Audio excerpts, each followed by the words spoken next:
On the highest, coldest peak of a lonely mountain, Ignis the dragon sat alone as the chilly wind swirled around him. With scales that shimmered red and gold like embers, Ignis was grand and powerful, but his eyes told a different story. When you looked into them, you saw a longing, a wish to be found. He tried to breathe his famous fire, but all that came out was a tiny puff of smoke, weak and forlorn. They say dragons must be feared, Ignis thought as a tear slipped down his cheek, but I only wish to be found. The world was big, and Ignis felt so very small within it. Suddenly, a peculiar something rolled down the mountainside. It was an emerald orb, glowing softly and humming with a gentle chime. Ignis carefully scooped it up, feeling its warmth seep through his claws.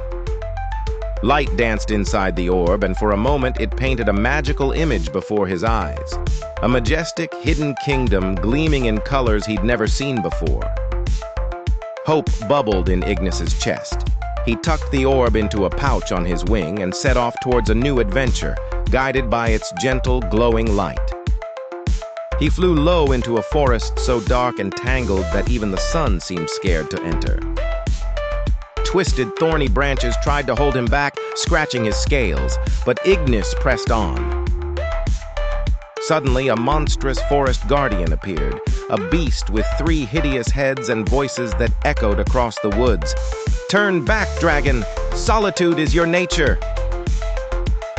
"Not today!" Ignis took a deep breath and, for the first time in ages, let out a powerful blast of fire. Not smoke, not a puff, but a real, roaring flame. The guardian backed away in shock, and Ignis darted under its claws, breaking free above the trees.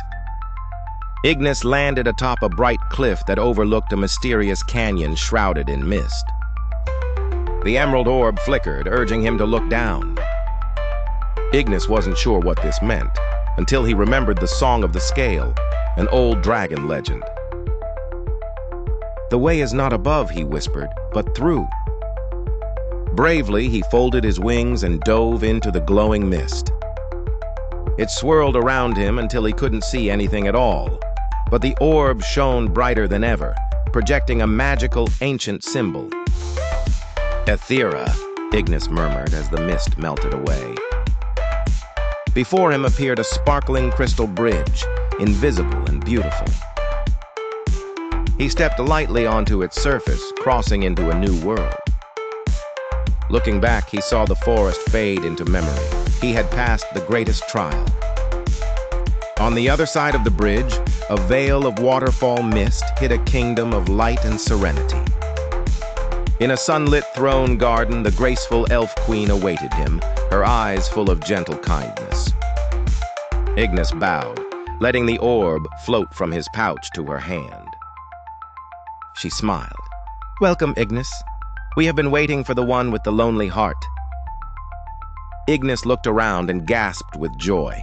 All around, other dragons, young, old, bright, and shy, played and soared together, their laughter ringing through the air.